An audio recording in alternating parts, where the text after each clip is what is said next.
Business Monday. I've got Gary Sasse here, the money man. Cha-ching. Let's see. Let's jump into it. Budget Friday by 10 o'clock at night. Shockingly early evening for Speaker Mattiello. Barely a fight over a single budget item or article.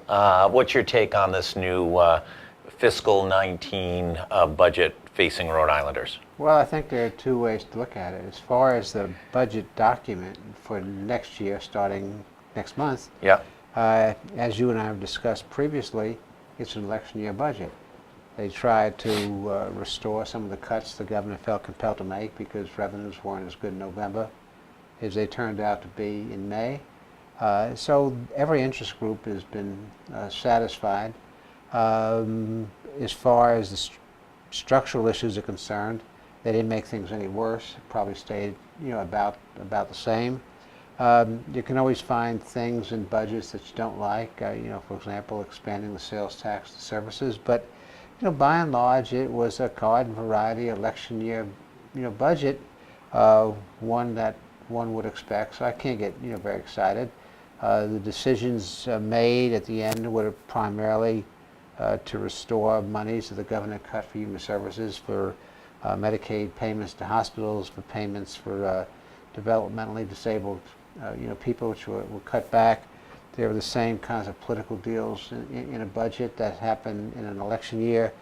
Some good things happened too. Some of the scoops from the quasis were restored. Put back in. Only $4 million in scoops, right? Just the infrastructure. Yeah, but they still took money from DOT and put that in the general fund. And when license and registration fees went up, we were assured that the DOT highways would become more self-sufficient. And it's kind of a oxymoron in policy. We put in tolls because we need money, and then we take funds from dedicated transportation monies and put it in the general fund. With 9/11, they really didn't cure the problem. They renamed it. They renamed if you rename something, isn't that the same thing? Well, didn't we rename UHIP? Now it has a new name. But what if you rename a rose? Would it still be a rose? Yeah, that's right. And so there's nothing to say. I think the real story about the budget, which is a little more esoteric and more difficult to report, is what are the future implications of the budget. And in many ways, this budget is built on sand. And let me tell you why I think so. Each year, as everybody knows, there's 2 meetings of something called a Revenue Estimating Conference, right, which consists of fiscal experts from both branches of government, legislative and executive branch. And they come up with the consensus forecast for revenue. The forecast of revenue they come up in November is used by the governor to present a budget, and the forecast in May is used by the legislature to adopt a budget. But what they also come up with, which we don't speak about as much, and I think is very important, are the underlying economic assumptions behind that budget.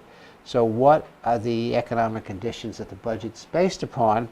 And they are also required to project out those economic conditions over the future, over the next 4 or 5 year period. And when I say the budget is built on sand, that is predicated by what you see when you see what the economic projections are going forward. So, for example, this month there are 500,000 plus workers in Rhode Island. They project by 2024 that number will reach 509,700, or almost 510,000. I think that's a little bit understated because we were doing better in the short run. But if over a 5-year period your employment grows from, say, roughly 501,000 to 512,000, that's a gain of 12,000 positions. That's employment growth of about 0.6% a year. That's pretty anemic.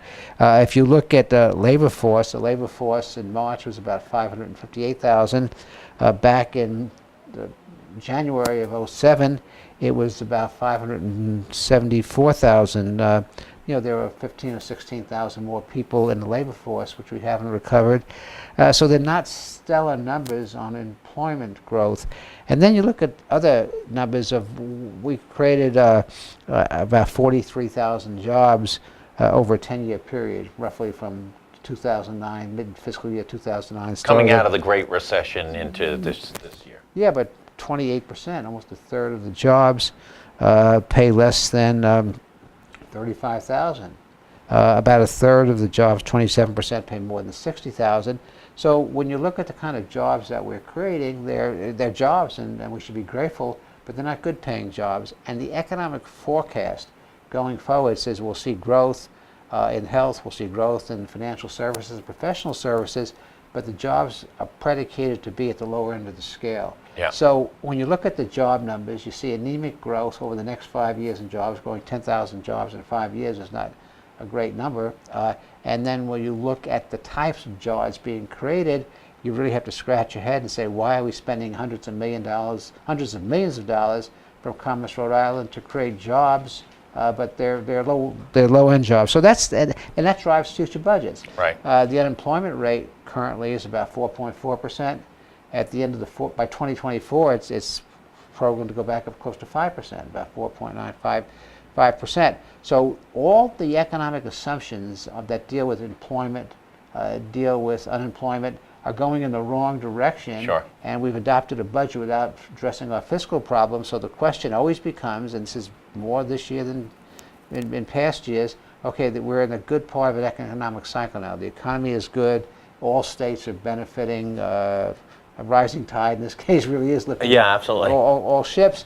But the forecast that they've used for their own economic assumptions shows the cycle slowing down, and the budget's based on that. Then on the spending side, there's also some concern.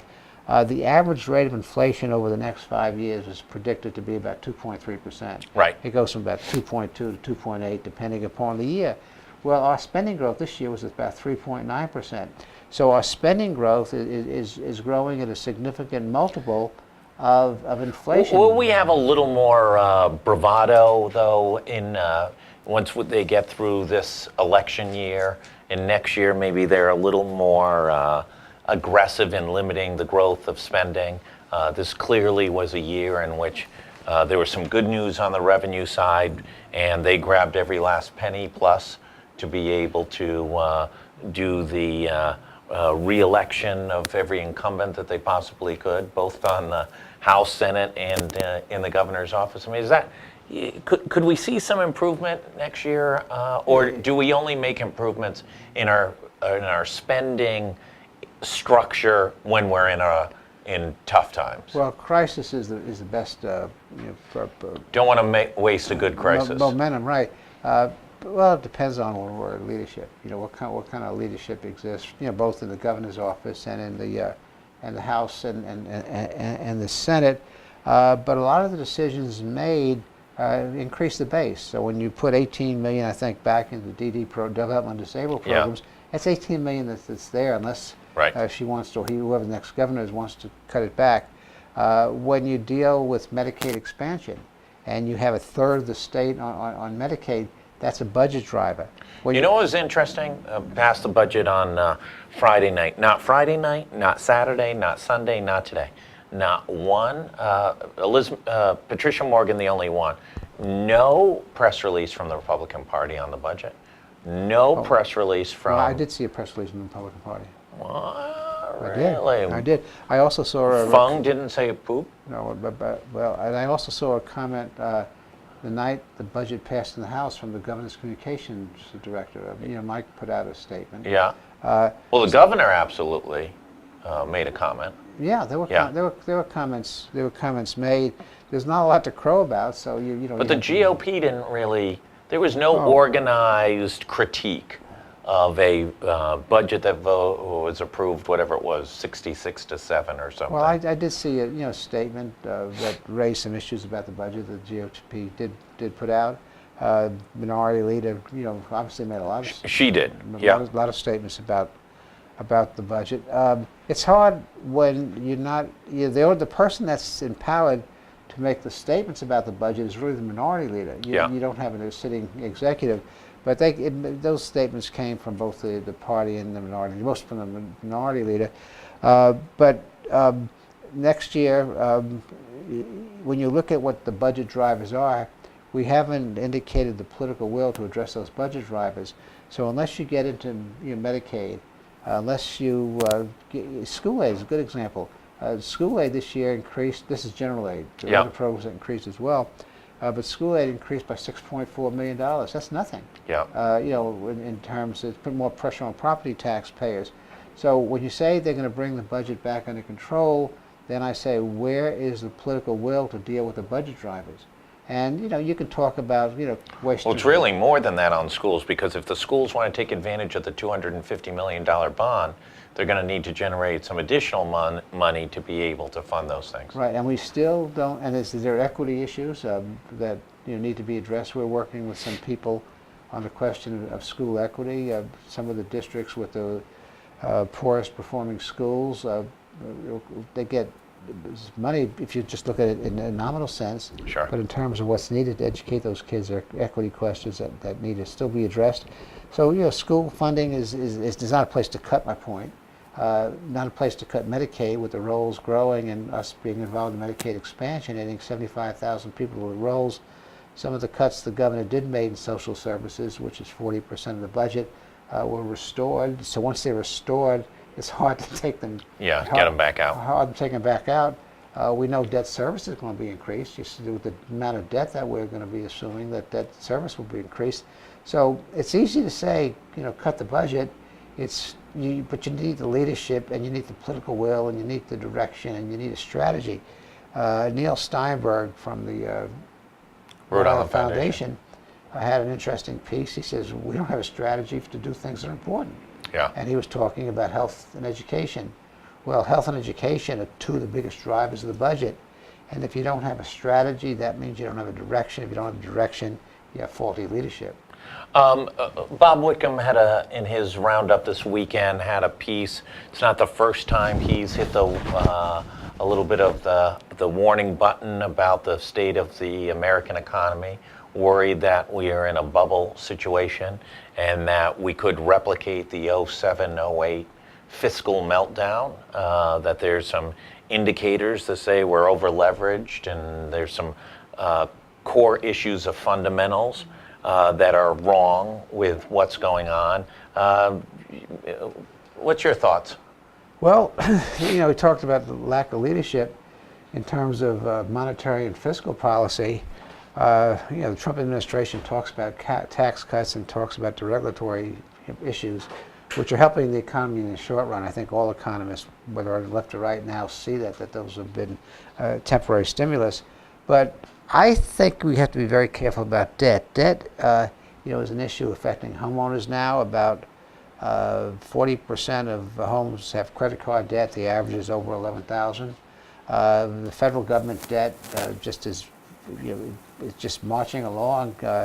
It's at $20 trillion. It's been increased by another trillion. The debt service cost now is about 350 or so. We're at 20 trillion now. When the Great Recession hit, we were at about 8 trillion. 8 to 12, I don't remember. Yeah. And so we don't have the flexibility that we had to be able to respond. No, but we're crowding out money because currently debt service, so the interest we pay on the debt, the federal debt's about $350 billion. It's going up to almost $1 trillion. It's going up to 918 billion in the next decade, in the next 10 years. That's going to crowd out our ability to do things. Social Security now is moving back into a troubled area again. So are we surprised though that this president, here's a guy who, always leveraged his businesses, always worked off the bank's monies. Had 4 bankruptcies. Has had a number of bankruptcies in his casino business, especially. Are we really surprised that this is his fiscal policy? And where's the check on that?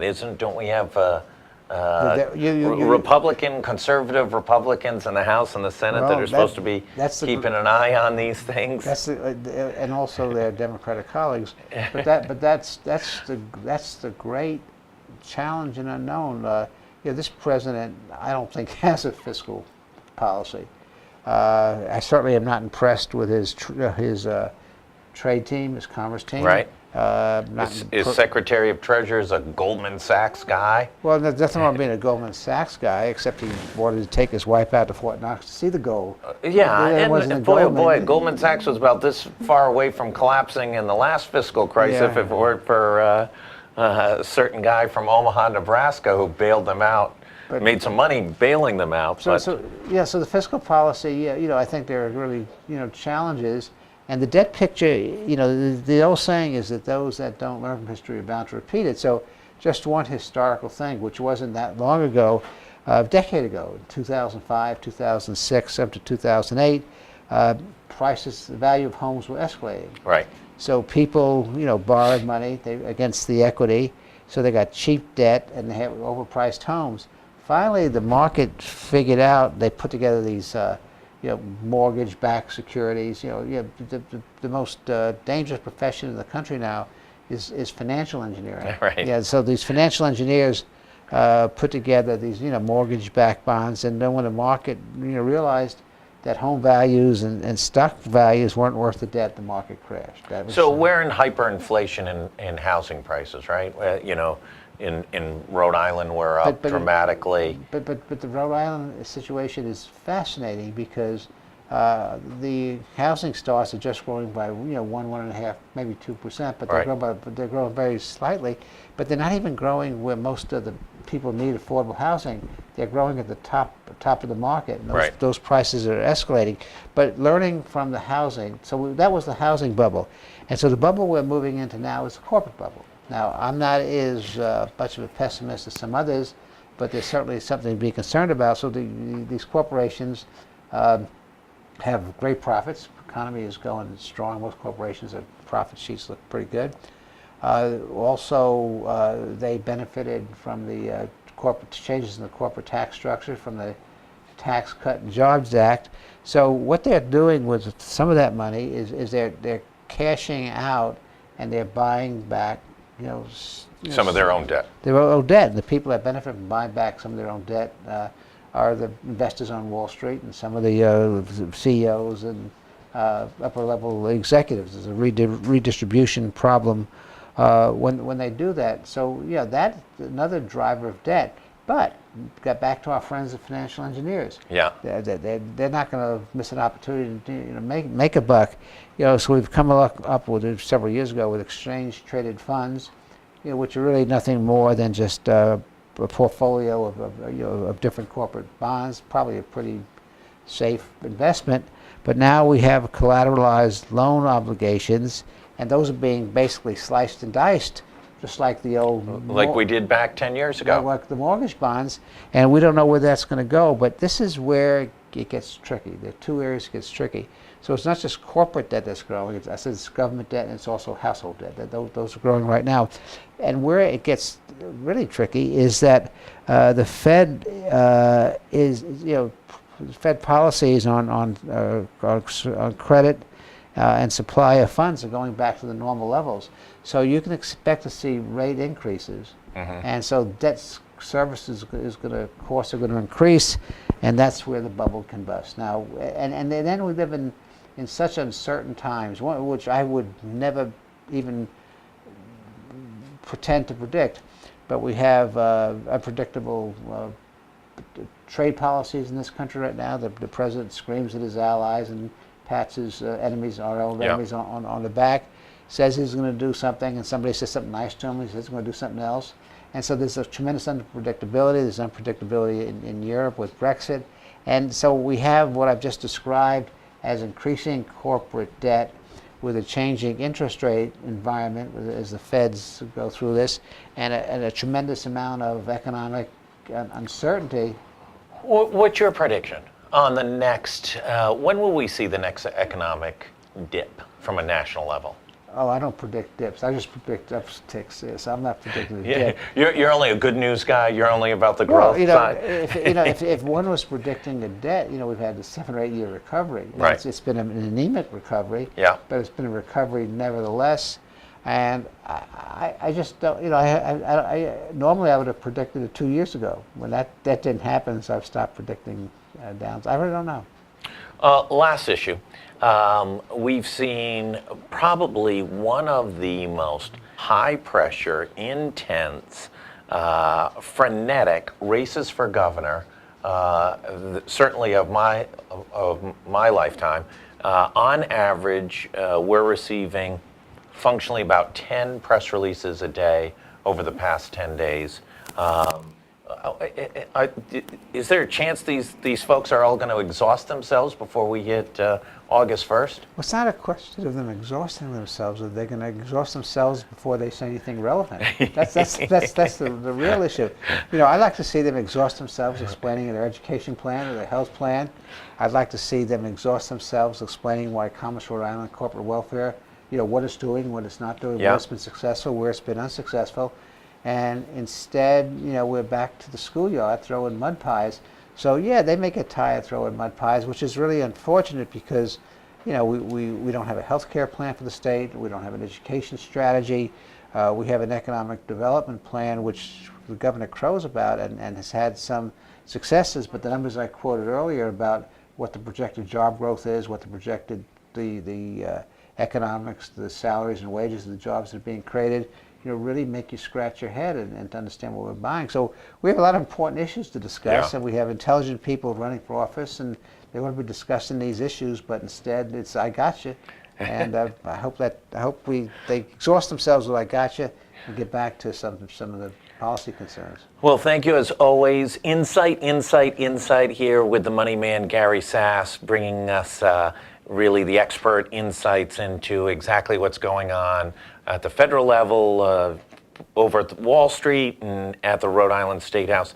Thank you as always. My pleasure. And we'll keep watching the maturations that are going on at all levels. We're going to be right back with Megan Decker from G Media talking about blockchain in an amorphous term that really needs some definition and how blockchain technology is going to be applied across a lot of sectors of business over the next short term, next 24, 36 months, what the implications are. We'll be right back at the Navigant Credit Union Broadcast Center.